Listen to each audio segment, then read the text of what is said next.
Okay, it's Thursday morning, and tomorrow I am gonna smoke this 18-pound brisket prime from Costco. First thing I'm gonna do is unpack it, dry it off, and trim it, and see if I can get this thing gorgeous, ready for the smoke. So what I'm doing is taking off all this silver skin all around here. And this is really hard fat right here. So I took that out, big chunks of it. And I'll show you when it's all done. Okay, so that's a fair amount of trimmings. This hard fat really isn't any good. And you can easily feel it on the side. I guess it was all over here. So that's done. Most of the silver skin is off of here. It'll take the rub nicely. There's a big, heavy line of heavy hard fat in here that I cut out. Hard fat on the other side up here. So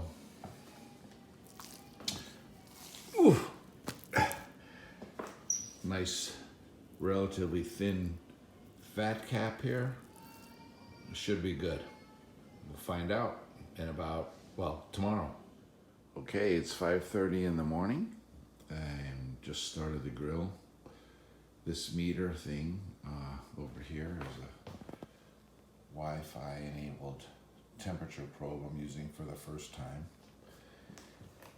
And this thing has been sitting in the refrigerator overnight, just like that, fully rubbed, and it's waiting now patiently for the fire to come up to temperature. We're going to do a Harry Sue hot and fast brisket, modified, probably cook around 350 or so for maybe 5 or 6 hours till it's stall, and then wrap it and get it in the oven to finish. I'm pretty tired.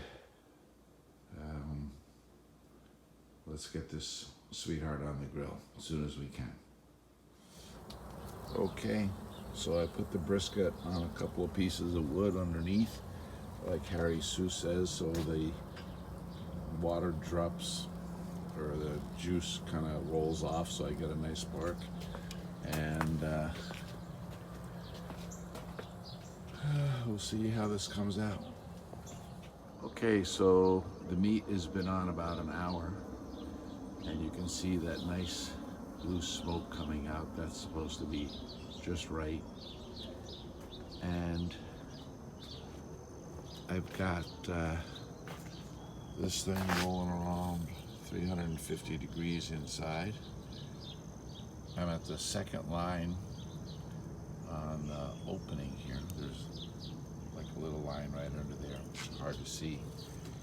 And my grill opening on the bottom on the clavo is 3 fingers. And that seems to be just right.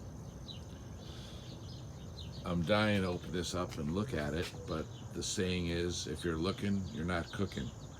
So I'm gonna leave it alone and check it after maybe a couple of hours, maybe 3. We'll see. All right, so I've got a pretty good bark here, and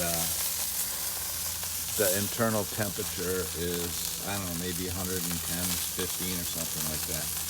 But I'm gonna take it off and I'm gonna wrap it. I'm now gonna see if I'm gonna grab this with these clean gloves. Ooh, God, it's still heavy. And there it goes. These are the things I put on, like Harry Sue says, so they get a nice bark.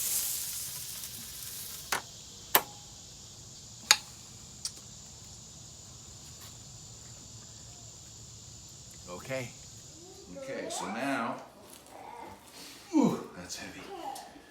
We're gonna put this, I think, here. And then I can't get these off.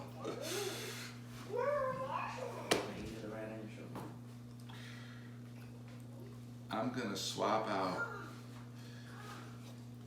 Well, I have to take this meter thing out here. Right on your head? And maybe I will put it in this way. Ah! Woo! Nope, I won't. I'm gonna use. Bonk.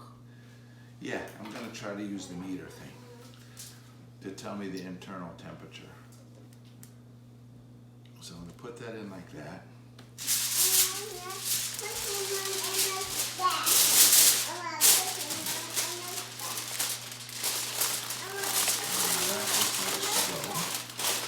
You're supposed to wrap it tight. Okay, so the meter thing's a little problematic. Put it down here maybe. Wrap. Wrap. Wrap. Wrap this over.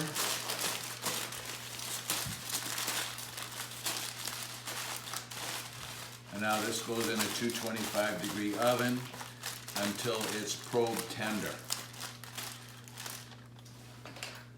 Learn this meter thing does not work when it's wrapped in foil.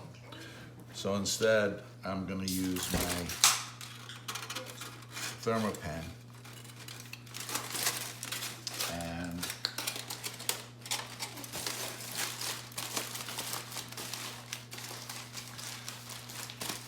Did that clean? that way I can kind of keep an eye, Okay.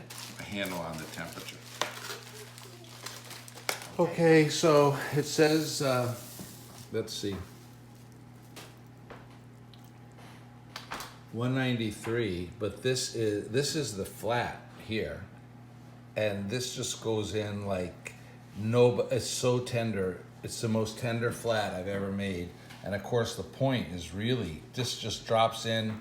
I think it just drops right in. So I think this might be the most tender brisket I ever made. I guess we'll find out. So let's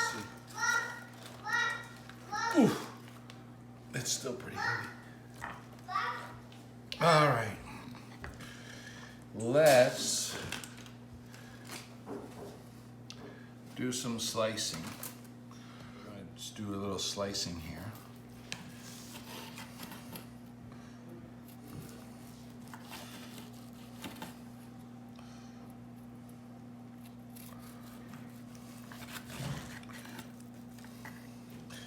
And let's do the little thing here. Let's do this test. I think this is the flat. This is the softest meat ever, and there's a really nice bark on it. I think I'm gonna actually take a bite.